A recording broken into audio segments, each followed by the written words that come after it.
तो बच्चों, my self Rakesh Sharma और मैं आज आपको पढ़ाने जा रहा हूं correct form of the verb.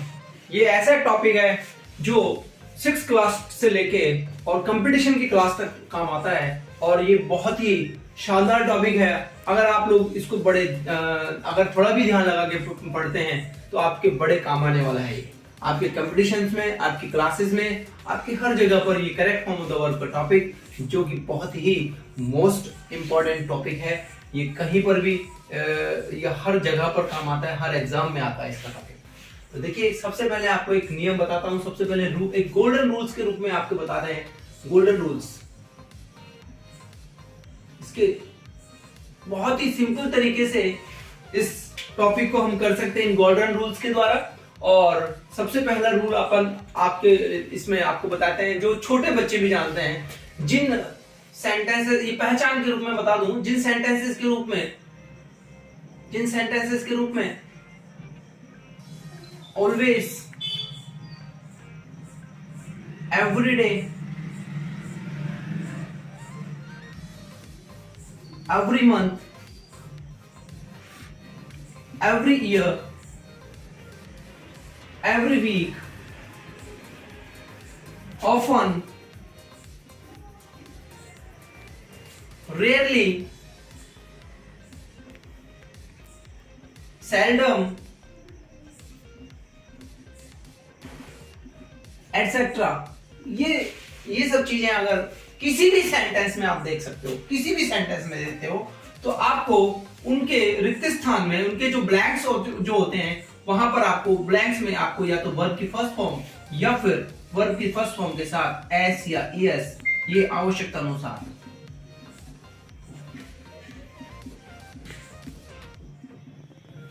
काम आता है।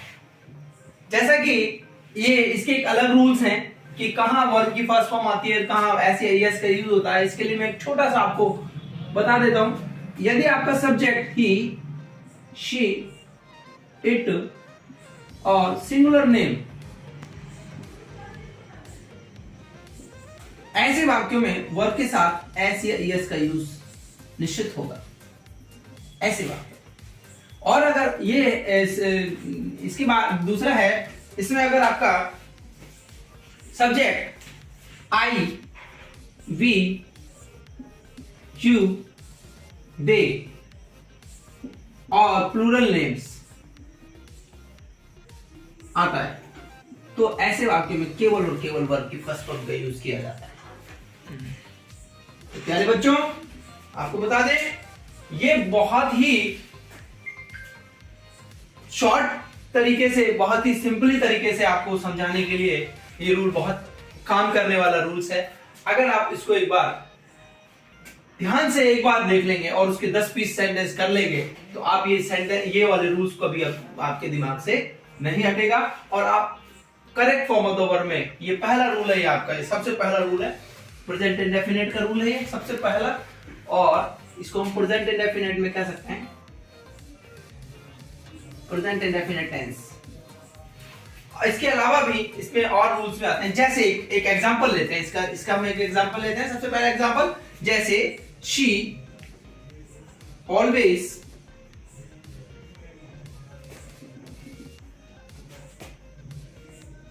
ब्रैकेट में get up early in the morning.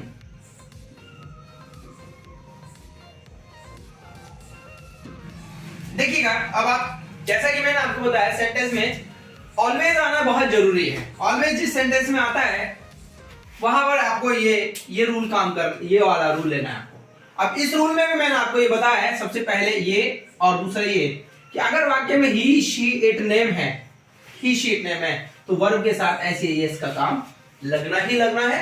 आपको सबसे पहले आपको बता देते हैं, यहां पर आप अपने हिसाब से, अगर मैं इस वीडियो में आपसे पूछना चाहूं तो आप अपने हिसाब से इसके आंसर्स देंगे, तो आप भी इसको बिना किसी आंसर बुक के आप बता सकते हैं। क्योंकि यहां पर शी आया है, देखिए बच्चे, यहां पर शी आया है और शी के साथ वर्ब में एस या एस जुड़ना जरूरी होता है। यहां पर वर्ब है गेट, तो गेट से गेट्स हो जाएगा।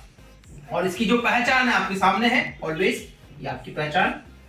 तो ऐसे वाक्यों को आप इस तरीके से बहुत ही इजी मोड में सॉल्व कर सकते हैं, बहुत ही इजी मोड में सॉल्व कर सकते हैं। मैं आपको इस तरह की वीडियोस बार बार लेकर आता रहूंगा, लेकिन इससे पहले एक और छोटे से नियम इसमें बताता हूं प्रेजेंट्स में, जिसमें आपको फर्स्ट फॉर्म का यूज करना है। अपन हम बात करते हैं दूसरे, इसमें एक और दूसरा नियम इसी का प्रेजेंट का ही। अगर किन्हीं वाक्यों में मॉडल्स आ जाते हैं, मॉडल्स आप जानते हो, modals can, could, may, might, shall, should, will, would, must, need not,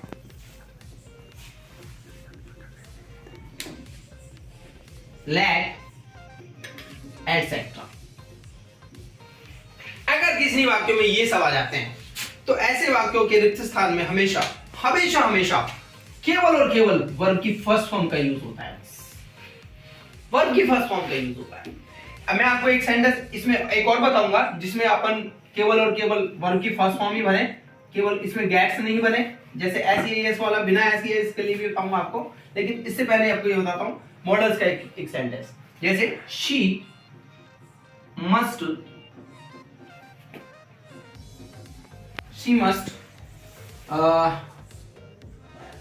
respect her parents। देखिएगा यहाँ पे सबसे बड़ी पहचान आपकी मैंने आपको बताई दी है कि इसमें पहचान के रूप में मॉडल आया है मस्ट, और जिस किसी भी वाक्य में मॉडल आ जाता है, जिस किसी भी वाक्य में can, could, may, might, shall, should, will, would, must, let, need not, ये सब चीजें आ जाती है, इनमें से कोई भी एक चीज आ जाती है, तो निश्चित रूप से ऐसे वाक्य में हमेशा हमेशा हमेशा वर्ब की फर्स्ट फॉर्म का यूज होगा।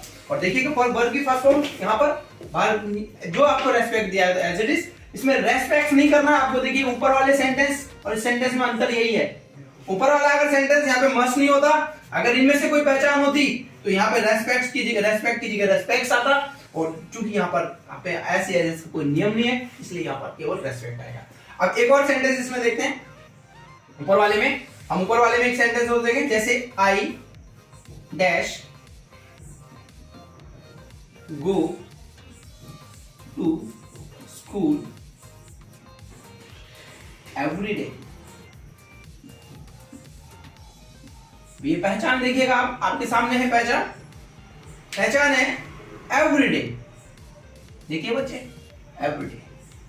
एवरीडे पहचान होने से हमको ये रूल लगाना है इसमें, और ये रूल ये कहता है कि आई, वी, यू, दे और इन सब के साथ क्या आएगा, वर्ब की फर्स्ट फॉर्म लगेगी। यहां पर वर्ब की फर्स्ट फॉर्म का यूज करेंगे तो यहां पर आ जाएगा गो का गो।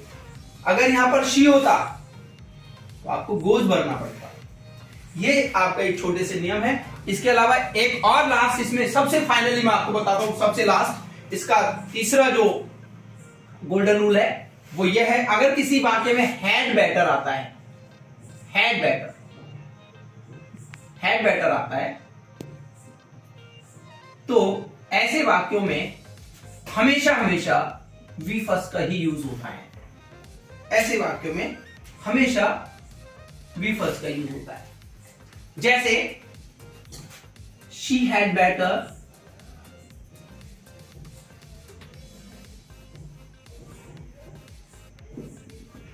cook food for me। she had better cook food for me।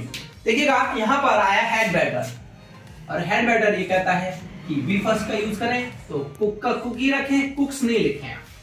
ये आपके नियम है, और मैं आपको बताता हूं इतने सरल नियम आप अगर आप पढ़ना शुरू करेंगे एक बार, आपको बहुत मजा आएगा, और आप हमेशा ऐसे मेरी वीडियोस को देखते रहें, लाइक करते रहें, फॉलो करते रहें और मुझे सब्सक्राइब करें। मैं आपके लिए ऐसी ही वीडियो बार बार लेकर आता हूँ। धन्यवाद।